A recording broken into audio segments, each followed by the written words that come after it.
아들의 장례식을 치른 지 2시간 후 내 전화벨이 울렸다. 내 인생을 영원히 바꿔놓은 한 통의 전화였다. 선생님의 떨리는 목소리가 겨우 들릴 듯 말 듯 속삭였다. 어머님께서 아셔야 할 걸 찾았어요. 아드님에 관한 거예요. 지금 바로 학교 교무실로 와주세요. 가족이나 다른 누구에게도 절대 말씀하시면 안 돼요. 위험해요. 내가 마침내 학교에 도착했을 때 문 앞에서 본 사람의 형체는 나를 공포에 떨게 했다.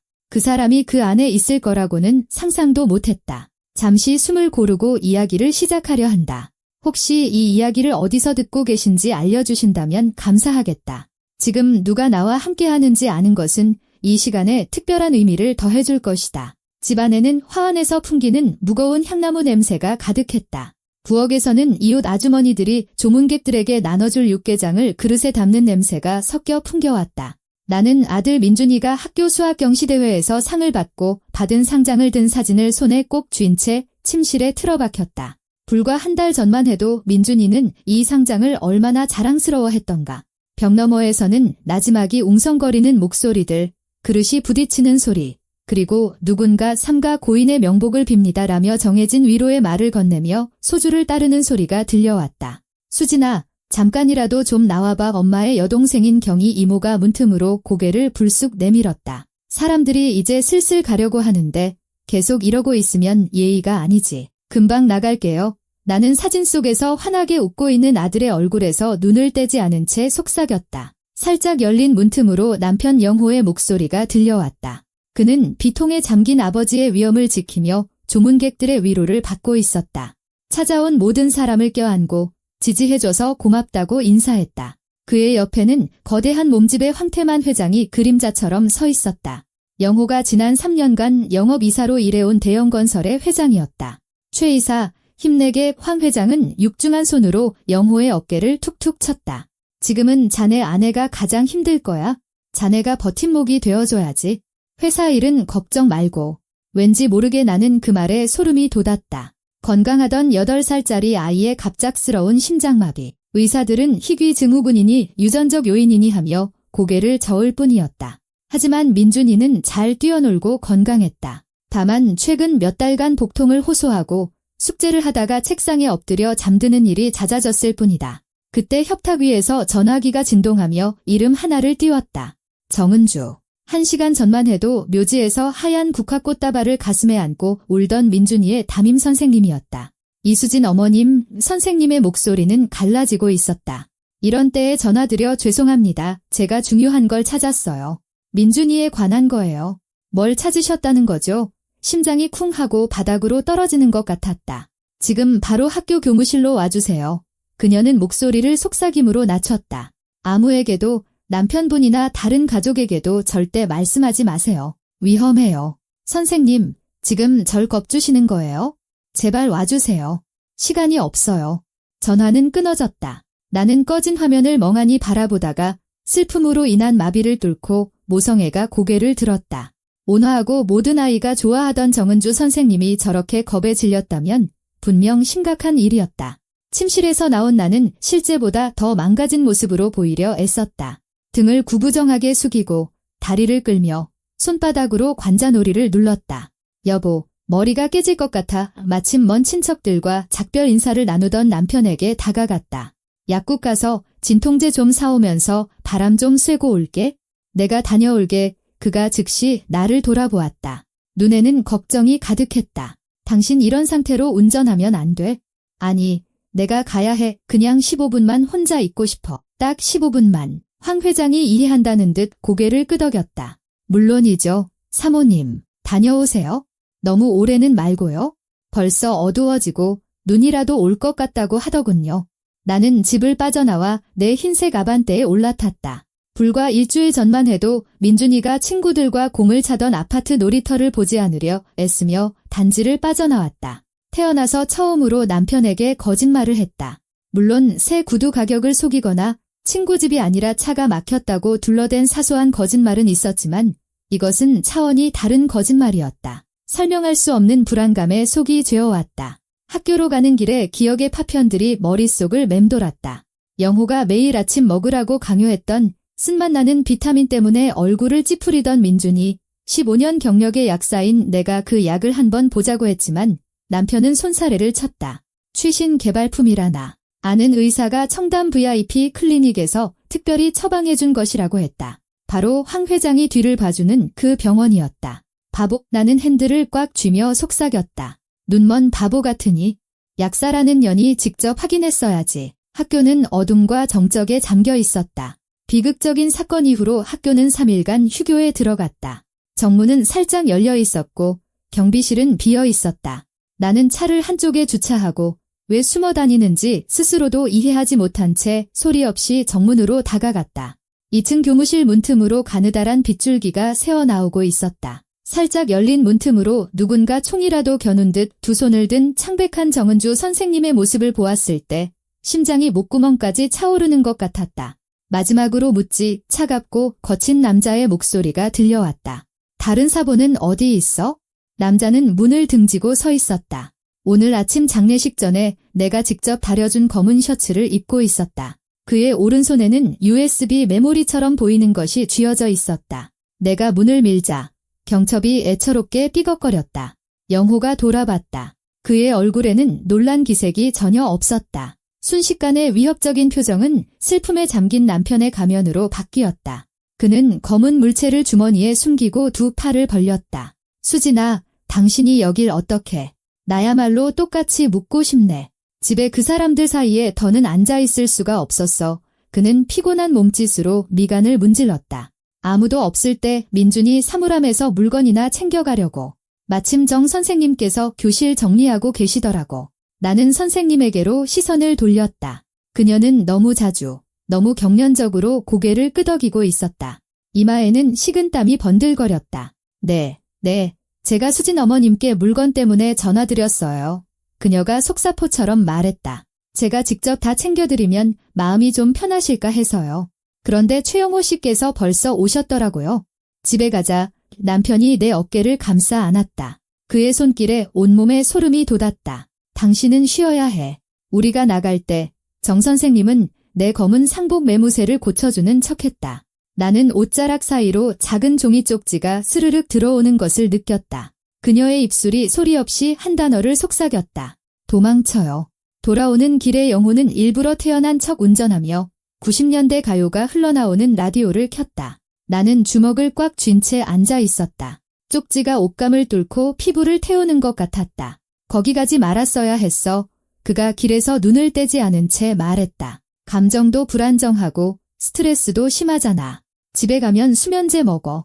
먹을게. 나는 그의 손에서 받는 약은 단 한 알도 더는 먹지 않으리라 다짐하며 대답했다. 집에 도착하니 조문객들은 이미 다 돌아갔고 경희 이모만 부엌에서 설거지를 하고 있었다. 나는 침실로 들어가 문을 잠그고 쪽지를 꺼냈다. 정 선생님의 글씨는 서두르거나 공포에 질려 쓴 것처럼 떨리고 있었다. 민준이는 심장에 문제가 없었어요. 비타민이 소량의 독극물로 바뀌어 있었어요. 아이 방에 있는 고민형을 확인해 보세요. 죽기 전에 뭔가를 녹음했어요. 조심하세요.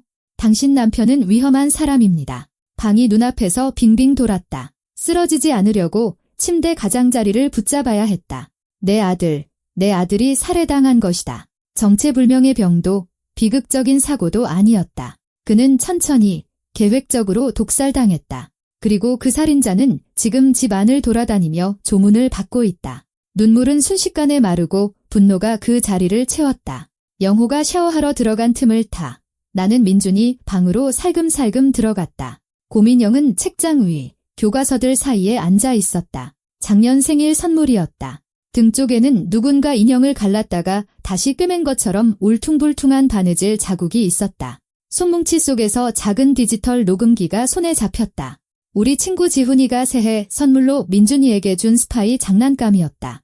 떨리는 손가락으로 재생 버튼을 눌렀다. 처음에는 바스락거리는 소리가 들리더니 아들의 희미한 목소리가 흘러나왔다. 엄마는 회사 갔어. 아빠가 빨간 비타민 줬어. 엄마가 준 하얀 거랑 다르겠어. 또 배가 아파. 그리고 영호의 목소리가 들렸다.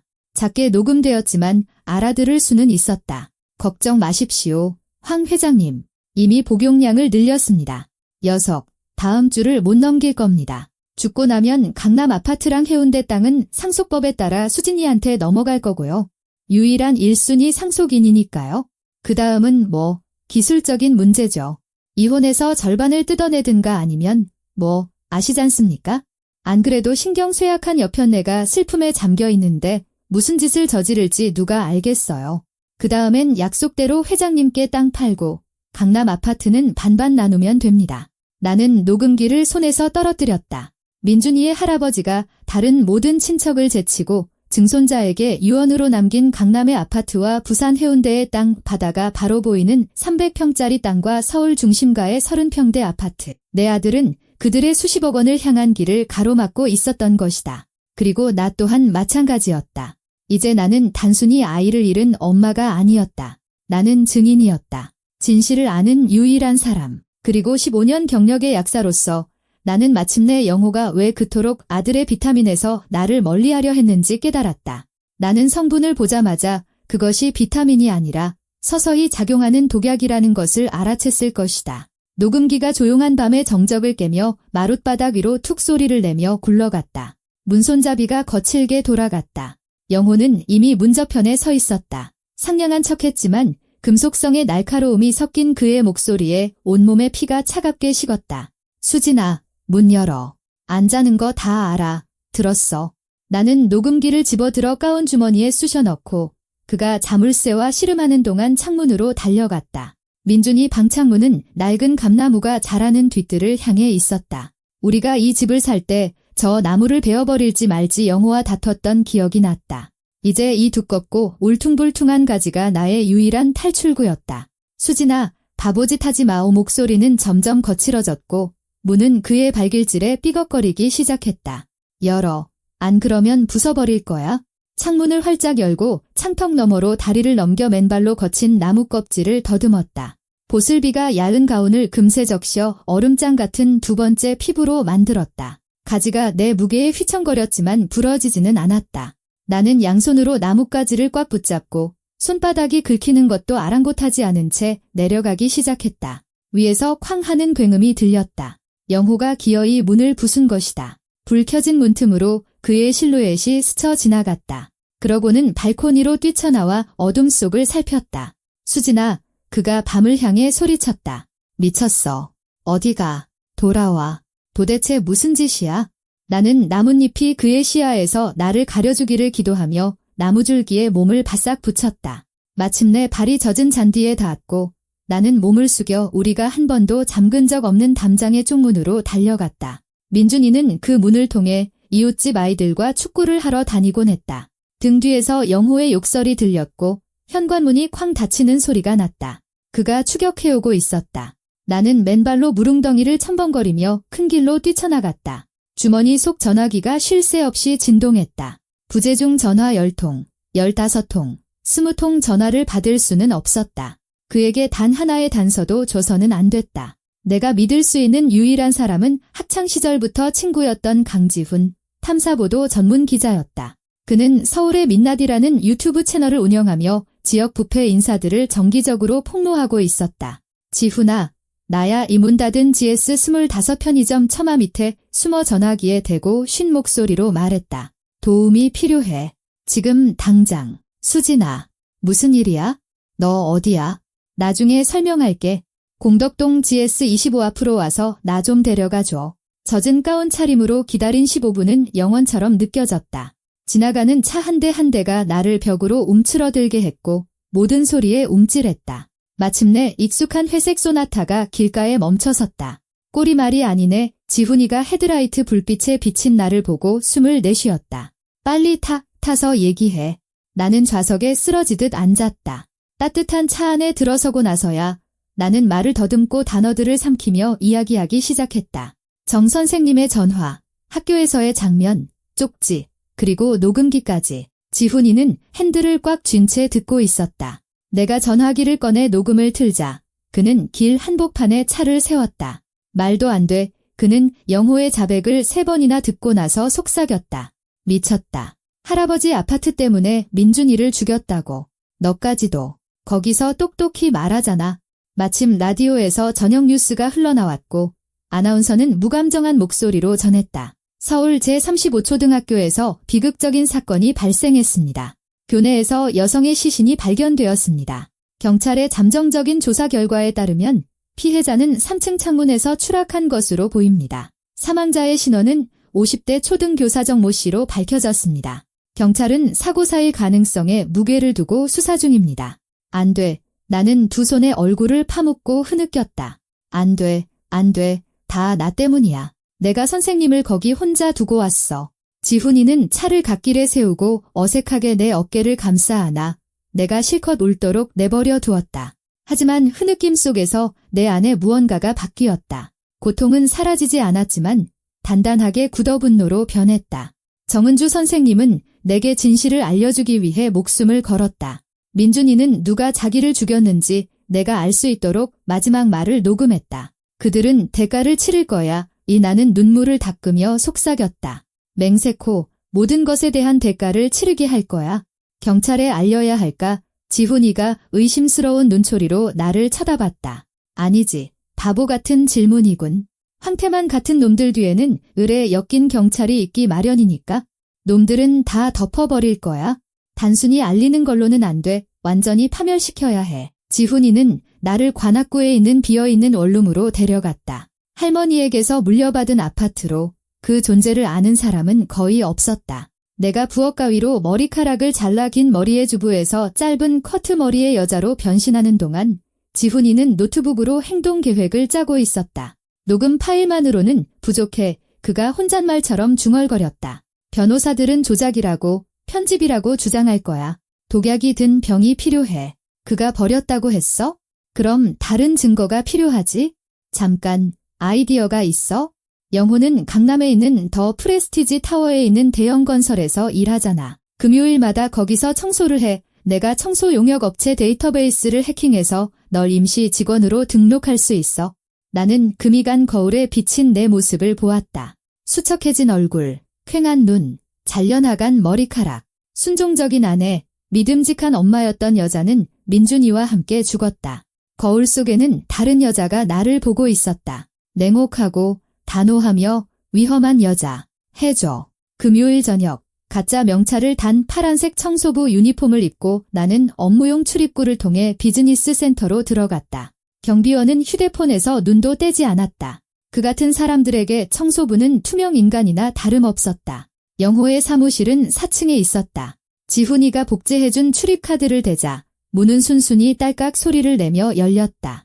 안에는 가죽 가구, 한강이 보이는 그림, 비싼 향수 냄새가 진동했다. 그림 뒤에서 금고가 드러났다. 비밀번호는 민준이의 생일이었다. 물론 독약병은 그곳에 없었지만 대신 현금 다발과 차명회사로 토지를 이전한 서류들, 금액이 부풀려진 계약서들이 있었다.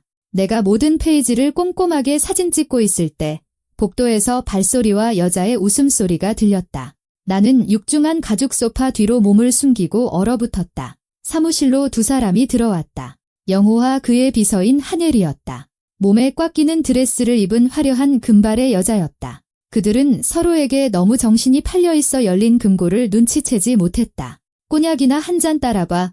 영호가 의자에 털썩 주저앉으며 셔츠 윗단추를 풀었다. 아주 힘든 한 주였어. 어머, 우리 자기, 가여워라. 한예리가 콧소리를 내며 바에서 헤넷이 병을 꺼냈다. 이 모든 일을 겪고 어떻게 버티는 거야? 괜찮아. 중요한 일은 끝났으니까. 이제 그 꼬맹이는 더 이상 걸림돌이 아니야.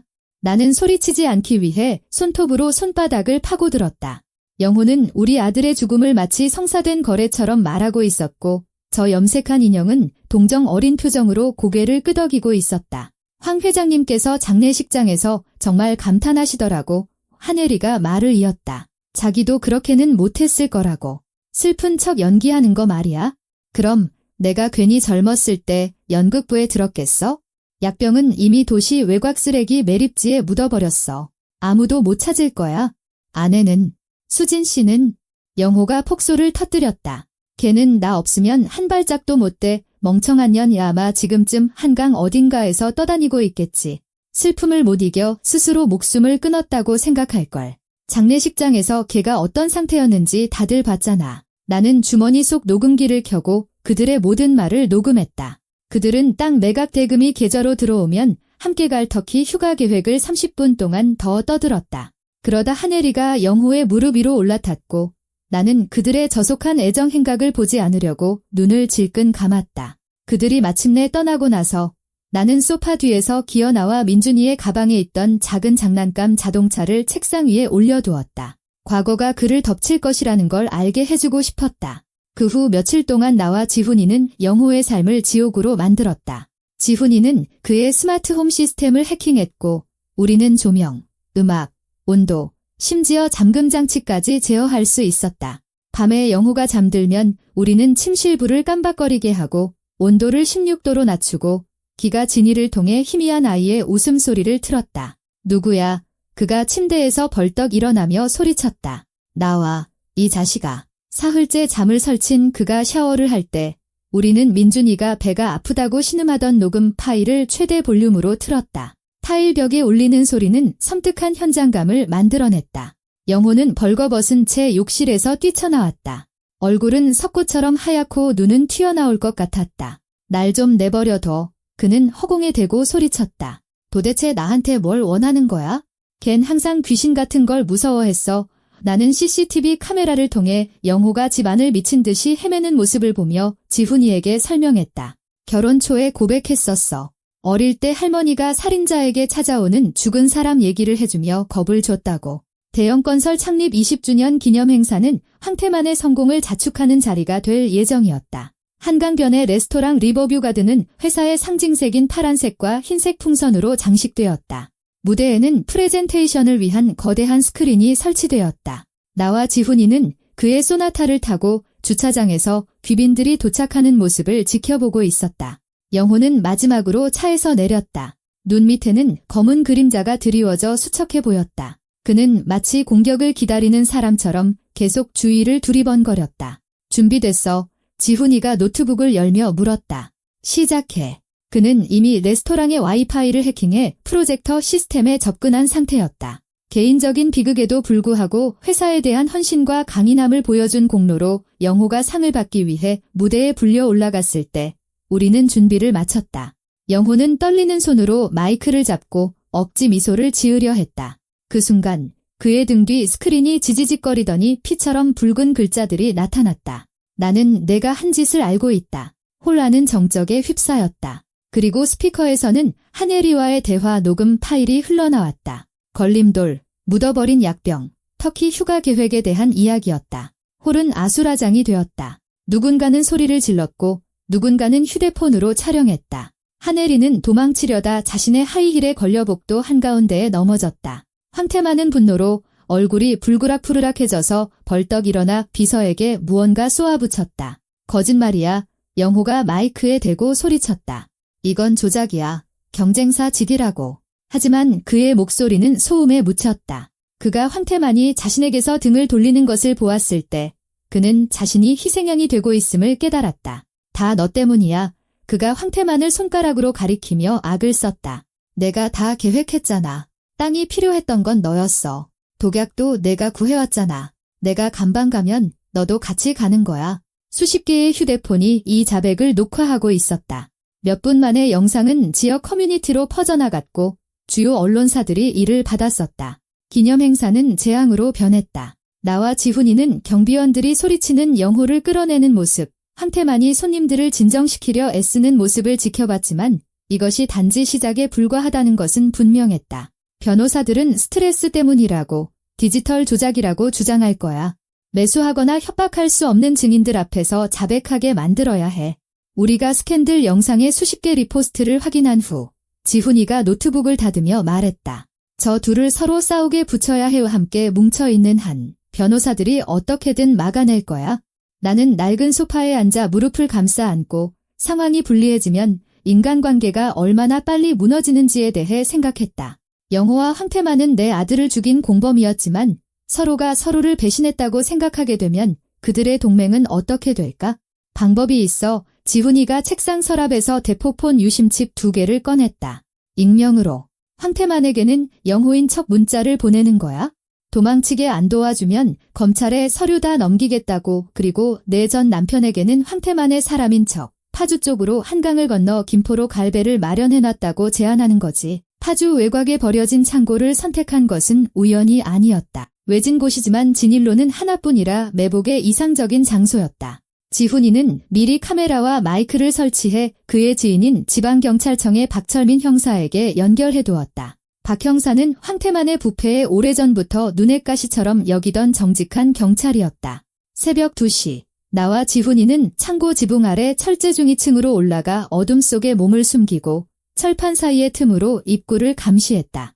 먼저 도착한 것은 황태만이었다. 검은색 제네시스 GV82 문 앞에서 멈춰서고 경호원 2명이 내려 밖에서 담배를 피우며 남았다. 여기서 기다려. 그는 그들에게 툭 던지고는 육중한 몸을 이끌고 안으로 들어갔다. 10분 후 영호가 나타났다. 구겨진 셔츠에 면도도 하지 않은 그는 일주일 만에 10년은 늙어 보였다. 창고의 어둠 속에서 약속된 안내인 대신 황태만을 발견하고 그는 문턱에서 얼어붙었다. 날 부른 게 너였어. 영호가 쉰 목소리로 말했다. 황태만은 허리춤에서 가스총을 꺼냈다. 서류랑 검찰 얘기 꺼내면서 협박한 게 너였냐고. 그들은 서로를 노려보았고 공기 중에는 깨달음이 감돌았다. 둘 다 속았다는 것을. 몇 주간 쌓여온 편집증이 2배의 힘으로 폭발했다. 날 함정에 빠뜨리려고 했겠다. 영호가 한 걸음 앞으로 나섰다. 나 하나 버려서 혼자 깨끗하게 빠져나가려고. 아가리 닥쳐. 황태만이 그의 얼굴에 총을 겨누며 으르렁댔다. 다 내 그 미친 마누라 때문이야. 꼬맹이랑 같이 그때 바로 처리했어야 했어? 그 더러운 약을 구해온 건 너잖아. 영호가 침을 튀기며 소리쳤다. 복용량 늘리라고 한 것도 너고. 꼬마 녀석 튼튼해서 괜찮을 거라고 내가 그랬잖아. 그럼 넌 뭐 성인군자냐? 황태만이 비웃었다. 내 아들놈 입에 그걸 매일 저녁 쑤셔 넣은 건 너 자신이야. 난 아이디어를 냈을 뿐이고 넌 실행범이지. 그들의 모든 말은 마이크에 녹음되어 창고에서 1km 떨어진 곳에서 대기 중인 형사에게 실시간으로 전송되고 있었다. 스트레스나 조작이라는 변명은 통하지 않을 이중 해석의 여지가 없는 명백한 아동살해 자백이었다. 내가 감방 가면 너도 같이 가. 영호가 씩씩거렸다. 내가 뭔데 감히 날 협박해. 황태만은 공이치기를 당겼다. 영업이사 나부랭이가. 내가 널 흙탕물에서 건져줬어. 내가 다시 묻어주마. 가스총의 총구가 영호의 이마에 닿았을 때 밖에서 사이렌이 울리고 창고는 포위되었다. 경찰차들이 유일한 출구를 막아섰다. 서치라이트가 문을 비췄다. 혼란 속에서 영호는 중위층에 있는 카메라 렌즈의 불빛을 발견하고 시선을 따라 우리의 은신처까지 쫓아왔다. 그의 눈이 내 눈과 마주쳤고 그 눈에서는 숨이 멎을 듯한 증오가 타올랐다. 마침내 그는 그를 며칠 내내 괴롭혔던 유령이 누구였는지 깨달았다. 수진아. 그가 포효하며 중위층으로 향하는 계단으로 달려들었다. 지훈이가 그를 막으려 했지만 쇠 파이프에 팔을 맞아 끔찍한 뼈 부러지는 소리가 철제 벽에 메아리 쳤다. 나는 중위층 안쪽으로 도망치려 했지만 영호가 내 머리채를 잡고 계단 쪽으로 다시 끌고 갔다. 멈춰. 아래에서 경찰들이 소리쳤다. 총 내려놔. 영호는 나를 인간 방패로 사마가슴에 끌어안고 8m 높이에서 밀어버리겠다고 위협했다. 경찰 특공대는 쏘지 못하고 얼어붙었다. 그 틈을 타. 그는 나를 출구 쪽으로 끌고 가 낡은 코란도 한 대를 발견했다. 아마 창고 경비원의 업무용 차량인 듯했다. 차 키가 꽂혀있네. 그가 내 귓가에 속삭였다. 운이 좋았어. 그리고는 나를 조수석에 밀어넣었다. 서울의 밤을 가로지르는 광란의 질주가 시작되었다. 영호는 코란도에서 낼 수 있는 모든 속력을 쥐어짰다. 빨간 신호를 무시하고 주차된 차들의 사이드 미러를 들이받으며 달렸다. 뒤에서 경찰 사이렌이 울렸지만 그는 마치 들리지 않는다는 듯 앞만 보고 질주했다. 내가 똑똑한 줄 알았지. 그가 핸들을 꽉 쥔 채 중얼거렸다. 날 궁지에 몰아넣었다고 생각했겠지? 하지만 내가 널 팔당댐 위 한강에서 불어오는 바람이 앞유리에 비를 퍼붓는 곳에서 젖은 아스팔트 위를 달리던 코란도는 중심을 잃었다. 차는 빙글 돌며 굉음과 함께 콘크리트 난간에 처박혔다. 에어백이 터지며 우리 둘 다 정신을 잃었다. 내가 정신을 차렸을 때 영호는 내 머리채를 잡고 댐 가장자리로 끌고 가고 있었다. 수백 미터 아래에는 검은 물이 일렁였다. 수많은 생명을 삼킨 바닥 모를 밤의 한강이었다. 그의 손에는 깨진 옆 유리 조각이 들려 있었고 그는 그것을 내 목에 갖다 댔다. 헬리콥터, 그가 허공에 대고 소리쳤다. 돈, 국경까지 안전하게 갈 길을 열어줘. 미친 사람의 요구는 터무니없고 불가능했다. 찢어진 이마에서 흘러내린 피가 그의 눈을 가리고 있었다. 바지는 찢어져 허벅지에 깊은 상처가 드러났다. 우린 멀리 떠날 거야. 그가 헛소리를 했다. 난 감옥에서 썩을 그런 거지가 아니야?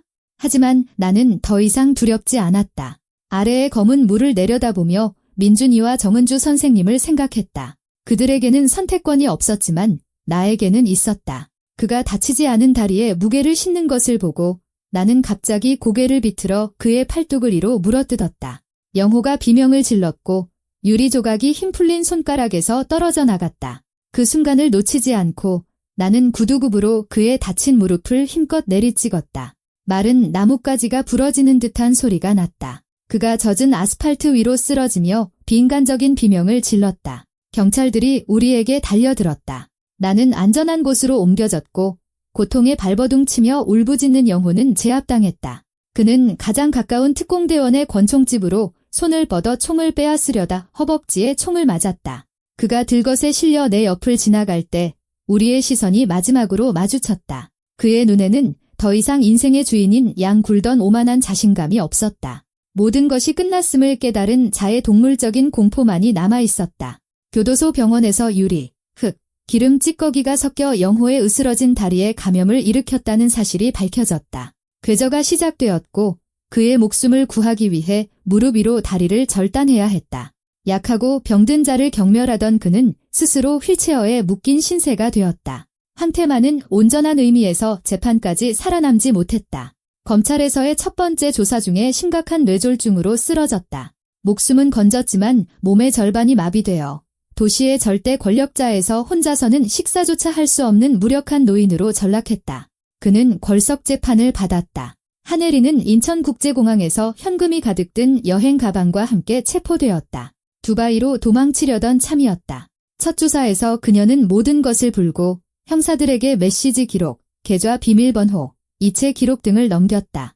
관대한 처벌을 받아낼 수 있으리라 희망했던 것이다. 이만하면 충분할까? 지훈이가 부러진 팔에 깁스를 하는 병실에서 물었다. 이건 시작일 뿐이야. 나는 밤도시의 불빛이 보이는 창밖을 보며 대답했다. 재판이 남아있어. 서울중앙지방법원 법정은 10,000원이었다. 친아버지가 8살 아들을 살해한 사건은 전 국민적 관심을 끌었다. 나는 지훈이의 손을 꽉 잡고 맨 앞줄에 앉아 있었다. 교도관들이 영호가 탄 휠체어를 피고인석으로 밀어넣었다. 예전에 말쑥하던 영업이사의 모습은 온데간데 없었다. 내 앞에는 텅 빈 눈빛을 한 수척하고 면도도 하지 않은 불구의 남자가 앉아 있었다.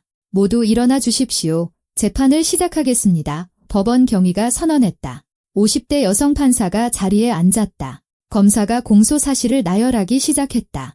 체계적인 독극물 투여를 통한 미성년자 특수살해, 증인 정시 살해, 특정경제범죄과 중처벌 등에 관한 법률 위반, 선고가 낭독될 때 영호는 짐승처럼 울부짖기 시작했다.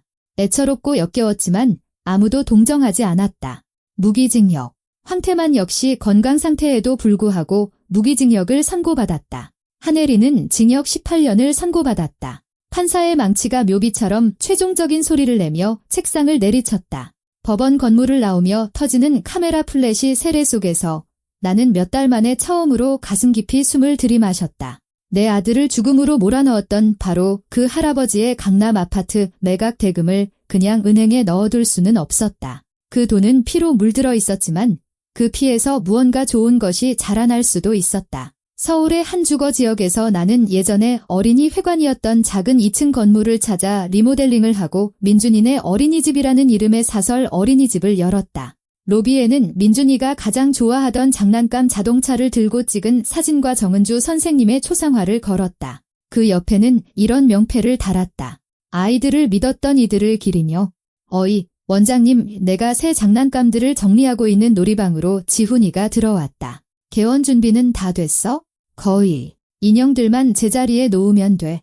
그는 밖에서 인부들이 간판을 설치하는 동안 말없이 나를 도왔다. 이 몇 달 동안 우리의 관계는 변했다. 학창시절의 우정은 그 이상의 무언가로 자라났다. 그는 가장 끔찍한 날들에 내 곁에 있었고 폭풍이 지나간 후에도 남아있었다. 있잖아, 생각 좀 해봤는데 그가 선반 위에 고민형을 바로 놓으며 말을 시작했다. 보안 카메라를 설치하는 게 어떨까? 비디오 인터폰도 꼭 달고. 아이들은 안전해야 하잖아. 첫 번째 원생들은 어려운 가정의 아이들이었다. 나는 최소한의 비용만 받거나 일부 아이들은 무료로 받았다. 새로 설치한 그네와 미끄럼틀이 있는 마당에서 아이들의 웃음소리를 들으며 내 안에 무언가가 서서히 녹아내리는 것을 느꼈다. 따뜻한 가을 저녁, 나와 지훈이는 서울 추모공원으로 향했다. 해가 설악산 너머로 지면서 하늘을 부드러운 주황빛과 분홍빛으로 물들이고 있었다. 나는 민준이와 정은주 선생님의 묘를 낡은 자작나무 아래 나란히 마련했다. 화강암 묘비 앞에 쭈그려 앉아 새겨진 아들의 이름을 손가락으로 쓸었다. 다 끝났어. 우리 아가. 우리가 해냈어. 널 아프게 했던 사람들은 이제 아무도 해치지 못할 거야. 엄마가 이제 내 이름으로 된 어린이집을 해. 거기서 아이들이 놀고 웃고 있어? 너도 좋아했을 거야. 이제 편히 쉬렴. 내 소중한 아들. 엄마가 사랑해. 자작나무의 노란 잎사귀들이 공중에서 천천히 맴돌다 몇 장이 묘 위로 떨어졌다. 내가 일어나 눈을 떴을 때 묘역길 끝에서 한 소년의 실루엣을 보았다. 그는 작은 별들이 그려진 바로 그 회색 잠옷을 입고 있었다. 머리는 헝클어져 있었고 눈은 빛나고 있었다. 민준이가 웃으며 아이처럼 가볍게 내게 손을 흔들었다. 눈물 한 방울이 뺨을 타고 흘러내렸지만 나는 미소로 화답했다. 잘 가, 내 작은 아가. 다시 만날 때까지. 소년의 모습은 마치 그 빛의 일부가 된 것처럼 황금빛 노을 속으로 사라졌다. 하지만 그가 내 가슴에 남긴 온기는 영원히 남았다. 지훈이는 담장 옆 자신의 소나타에 기댄 채 기다리고 있었다. 그는 아무것도 묻지 않고 그냥 손을 내밀었고 나는 그 손을 굳게 잡았다. 우리는 고통과 공포의 세월을 뒤로하고 나란히 묘지를 떠났다. 등 뒤에는 노을빛에 물든 산과 한강의 고요한 수면이 남았다. 앞으로는 저물어가는 땅거미 속에서 하나둘씩 켜지는 서울의 불빛이 반짝였다. 내 앞에는 보호와 보살핌이 필요한 아이들로 가득 찬 삶이 있었다. 나는 더 이상 아들을 잃은 엄마나 속은 아내가 아니었다. 나는 민준이네 어린이집 원장 이수진, 폭풍을 이겨내고 살아남은 여자였다. 그리고 오랜만에 처음으로 내일을 생각하며 스스로에게 말할 수 있었다. 나는 해낼 수 있을 거야.